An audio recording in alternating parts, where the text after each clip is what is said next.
Israel खाड़ी पर मिसाइलों की बौछार शुरू हो चुकी है और जिस तरीके से लगातार इजराइल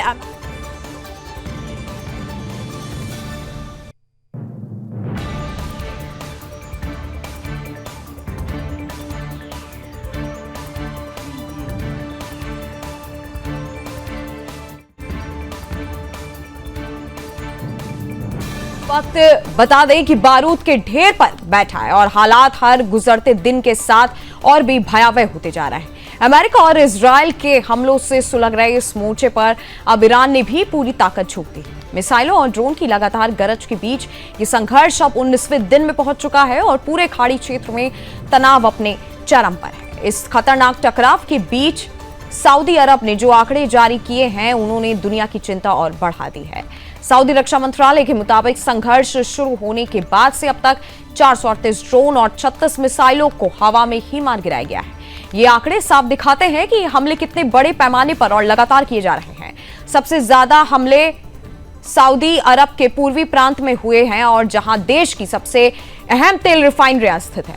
इसके अलावा शोभा के तेल क्षेत्र और रियाद से करीब 80 किलोमीटर दूर स्थित अल खराज में प्रिंस सुल्तान एयरबेस को भी निशाना बनाया गया है। लगातार हमलों के चलते सऊदी एयर डिफेंस सिस्टम पर भारी दबाव बना हुआ है और सुरक्षा बल 24 घंटे अलर्ट पर है। लेकिन यह खतरा सिर्फ सऊदी अरब तक सीमित नहीं, पूरे खाड़ी क्षेत्र में हालात बेहद गंभीर हो चुके हैं। संयुक्त अरब अमीरात पर अब तक 165 से ज्यादा मिसाइलें और 531 ड्रोन हमले हो चुके हैं।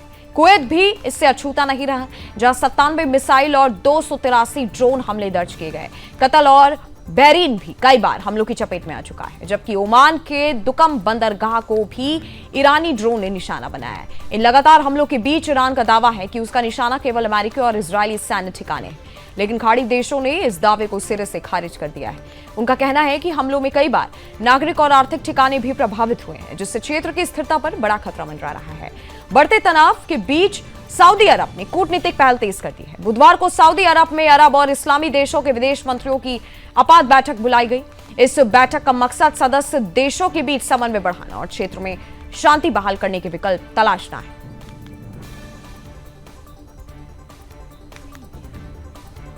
और खाड़ी के अन्य देशों की भी स्थिति इस युद्ध के साथ गंभीर बनी हुई है। आपको बता दें, ओमान भी पूरी तरीके से सुरक्षित नहीं रहा है। ईरानी ड्रोन ने उसके दुकमा बंदरगाह को भी निशाना बनाया है। लगातार मध्य पूर्व में जिस तरीके की स्थिति बनी हुई है, दिन बर दिन स्थिति और ज्यादा बिगड़ती जा रही है। आपको बता दें, कुवैत में 97 मिसाइल और 283 ड्रोन हमले किए गए। कतर और बहरीन भी कई बार हमलों की चपेट में आ चुका है। साथ ही ओमान भी पूरी तरीके से सुरक्षित नहीं रहा है और ईरानी ड्रोन ने उसके दुकम बंदरगाह को निशाना बढ़ा दिया है। मध्य पूर्व में जो जंग छिड़ी है वो अब खतरनाक रूप दिन बर दिन लेती जा रही है। खाड़ी के अन्य देशों की स्थिति किस तरीके से गंभीर बनी हुई है वो हम आप तक पहुंचा रहे हैं, जहां कतर और बहरीन भी कई बार हमलों की अब चपेट में आ चुका है।